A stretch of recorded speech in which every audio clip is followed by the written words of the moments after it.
Welcome back to Eagle 7 News. I'm Kaitlyn Marteens. And I'm Emily Gustafson. Hammocks are hung, frisbees are flying, professors are holding classes outside. Spring has finally arrived. It looks like we are in store for another beautiful weekend. I know I'm excited about this beautiful weather. Mark, what does this next week look like? Well, Kaitlyn, I think you can officially put away your Ugg boots because spring is finally here in Minnesota. As you can see, nothing is going to be lower than 50 degrees this entire week. We're even going to get a nice full sunny day on Sunday. Unfortunately, it looks like we're finally going to see some of those April showers coming on Monday and Tuesday. So if you were the guy that was suntanning yourself on Reynolds Field, don't worry, you'll have plenty more opportunities to do so. Thanks, Mark. For some students and faculty, the annual day of prayer and service means no classes and a day off of work. But for these UNW students, the week of prayer and service meant much more. UNW students were given the opportunity to pray throughout this past week for UNW's campus and student body. This past Thursday was also set aside for a day of service in the community to impact both locally and globally. So this is a day where we can just kind of set aside completely to Jesus and be like, all right, God, we really want to serve the community. We want to serve each other. We want to serve you and really dedicate this day to prayer and service. I know for me, I want to serve. I want to have time for prayer and everything, but it's hard to whenever you have homework you got to worry about. You have classes you got to worry about. So this day, whenever we can just completely just relax and go serve with each other, with friends. It's an awesome time to build community with your friends too. To be intentional about coming together, to just pray or just like taking time out of my own day to just go do this on my own. I think this just provides a really unique opportunity to be intentional about that, and like I said earlier, to just put it into practice, and so it can become like a daily part of my life. And that's something that I do just to kind of check it off my list and get it out of the way, but making it just a part of like everyday Christianity, everyday life, and that's why I do it. With 500 students serving at more than 20 different sites, there is a way for everyone to get involved. Classes took a break, but baseball kept swinging. Ryan has a pretty neat story.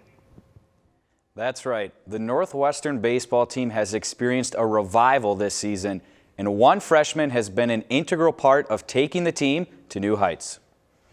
Eagles pitcher Philip Wall is not your average newcomer to the baseball team. He's had quite the journey before landing here at Northwestern.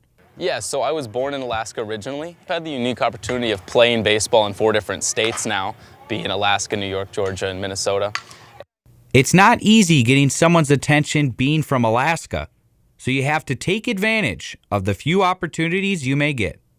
Like when Coach Hebe was watching when Philip pitched at the state tournament. In that game, I had actually thrown a perfect game into the 8th inning, so it was cool for Coach Hebe to watch, cool for me to be able to do that. Wall's secret weapon? A well-practiced and executed knuckleball. I mean, when you're in Little League, everyone kind of messes around with pitches, and I found that I could throw mine at a young age, but I didn't really start throwing it in games, I would say, until my junior year, and not until really my senior year that I could throw it in tough situations. Obviously, it's not the most accurate pitch, and so usually I'll use it when I'm in a pitcher's count, so 1-2, 0-2, but yeah, I can usually rely on it to keep it going. Hopefully it doesn't hit anyone. This pitch came in handy during a crucial game against the crosstown rival, Bethel Royals. The bases were loaded and I threw in a 3-2 count, and I got out of the inning, so it was nice to be able to trust on an off-speed pitch. In this start against Bethel, he dominated, allowing just 1 run in his complete game effort, leading his team to an emotional, season-defining upset. I mean, it's a good feeling knowing that you are the underdog, but you can still compete with a team that maybe is in a conference above yours. Despite recent success, his focus stays on how the team can finish the season strong. But as a team, I would definitely like us to go the long run and potentially beat Scholastica in the tournament. So, for Eagle 7 News, I'm Ryan Mitchell. Baseball is now 7-3 in conference play. Tomorrow they will be up to bat at home against Martin Luther College. Back to you guys. Thanks, Ryan. If you have been in the Billy recently, you have noticed the multiple green bins that have been popping up all around campus. Composting is one step Northwestern is taking towards becoming more environmental friendly. The UNW Sustainability Initiative started this month. Now, students can dispose all food scraps and to-go materials. A lot of students wouldn't be willing to give up 9 hours of their Saturday for another class, but the UNW drone class has been taking off. That's not an eagle buzzing over Northwestern's campus. That's Eagle 1, a new drone part of the media department's new aerial videography and drones class. You want to check all of your blades, and you're looking for nicks, you're looking for scuffs, you're looking for scratches. For the past 3 weeks, 9 media production majors have been meeting on Saturdays to learn about drone piloting and aviation rules to get their FAA certificate. Eagle 7's very own Mark Myers is one of these students. No one can simply just pick up a controller and then just become great at it all of a sudden. It is much harder than it looks. It can easily go wrong if you have no clue what you're doing. It's much easier legally for you to fly as a registered person than opposed to flying for fun. Oh, that's awesome. Up just a little bit, and then feather it to a stop. Not all students in this course are video majors, but for those who are, this class prepares them to potentially use drones for their careers. This gives me a tool in my toolbox that not a lot of other videographers or cinematographers have. This takes time, and this honestly gives me one leg up on the competition. So as Northwestern media students learn more about this new tool, don't be surprised to see things from a whole new height. For Eagle 7 News, I'm Ryan Hall. Music can be many things to different people. For one musician, music is a way he worships and serves others, and he does so through writing original songs.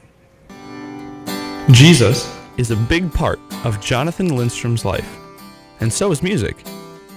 For Jonathan, writing and playing music is a great way for him to express his love for others, and now his love for God.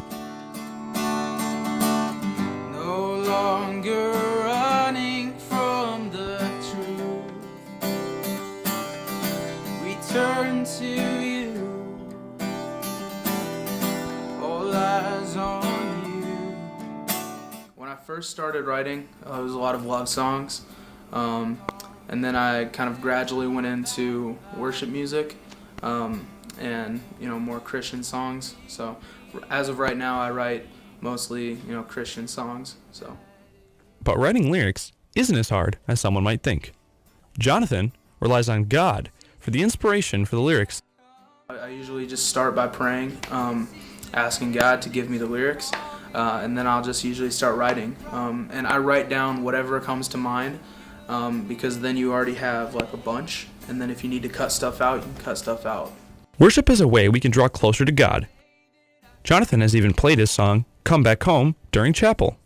His song speaks to the love the Father has for us. I'm the prodigal, the criminal, but you love me anyways. For Eagle 7 News, I'm Chase Carlson. Artists use many mediums to communicate and create. And it's that time of the year again where seniors get to showcase the hard work they have put into their craft over the past 4 years. As the semester is quickly rounding off to an end, senior studio art major Bria Gordon is excited to share the culmination of her time at Northwestern in the Dendler Gallery. I, over the past couple of years in my classes, have been doing a lot of representational pieces that have to do with nature, so whether that's botanical or entomological. I've also did a little bit of sea life. As the year progressed, Bria noticed something about herself and her artwork. I realized as I was about halfway through that I was painting and drawing and etching like specific species that were really important to me and that I have memories tied to. In addition to Bria, seniors Mariah Abbott, Bree Daggett, and Matthew Ryerson are showcasing their work as well. It's funny, we always laugh at each other because the four of us could not be more different personality-wise and artistically, but each person really comes from a place of, I think, story and personal history. So that, I think, is what ties us together. For Eagle 7 News, I'm Haley Sprinkle. Northwestern Theater is putting on their own version of a classic drama with a major twist. Not ancient Rome, but the role of Mark Antony will be played by a female student. Samantha Ron, a senior theater major, talks about the challenges of her new role. And I am playing Antony, who was originally Mark Antony, but for the sake of it being a woman, we cut the Mark part.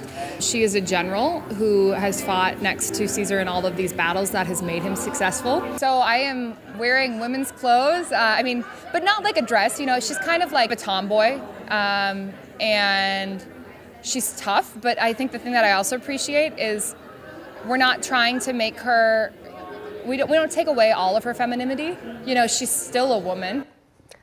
That looks so good. I'll have to go see that. Yeah, definitely. It opens tonight, and you will be able to see it all this weekend. Now we have Brennan in studio with a special feature story. Over to you, Brennan. Thanks, guys. A lot of people aren't really excited to make the trip up to 4th floor NAS, and that's mostly because of the 4 flights of stairs that they have to take to get there. But we found a campus character who most people are willing to take the trip for. Writing, tutoring, and testing. The UNW Alpha Center seems like a place where each second passes a bit slower. But even in the least exciting places, you can use a page of notes. Did you bring that? All right. Come very special people. She makes it known that the students matter, that the tutors matter, that the issue isn't the biggest problem. Hello. How can I help you? Carol Steinbach has only worked in the Alpha Center for 2 years, and her impact on students isn't only in the classroom. Money that you spend feeding students is never wasted. She puts us first a lot of the time, which is really nice. It makes it a great work environment. We have some nice almond cookies here if you would like one. Her inspiration for her generosity comes from 2 important role models. My mom and dad were very generous about food when I was growing up. You know, all the kids came to our house after school, even though we didn't have very much money. We have snacks. Whether they're working with her or for her, Carol does her best to impact as many students as possible. I can't help every student, but I can help the ones that cross my path. And one of those students, hey Erica, how you doing? Is Erica Sunval. I see Christ in her, I really do. She's probably the most impressive person I've met and probably the person I've been most impacted by. I don't want to be the kind of office where people say no more than they say yes. To some students, Carol's generosity comes at the perfect time. Her being able to provide for us in one part of our really busy, crazy lives really gives her peace in her heart that she's doing what she can. Everybody's got struggles that they're going through at the same time, so being kind helps. Carol's main goal is to make her office a better experience for all who come through it. Not everybody wants a cookie in the middle of the morning, but I think it just makes it a better place to come and visit. For Eagle 7 News, Have a good day. Thank you. This is Scarborough. It's so amazing to see faculty really investing in the students. I know, that was so sweet. What else is sweet is seeing hammocks out and ready to be hammocked. But the real question is it hammock or hammock? Tomato, tomato. We'll never know. That's all we have for you this week. I'm Emily Gustafson. And I'm Kaitlyn Marteens. Stay Fly, Eagles.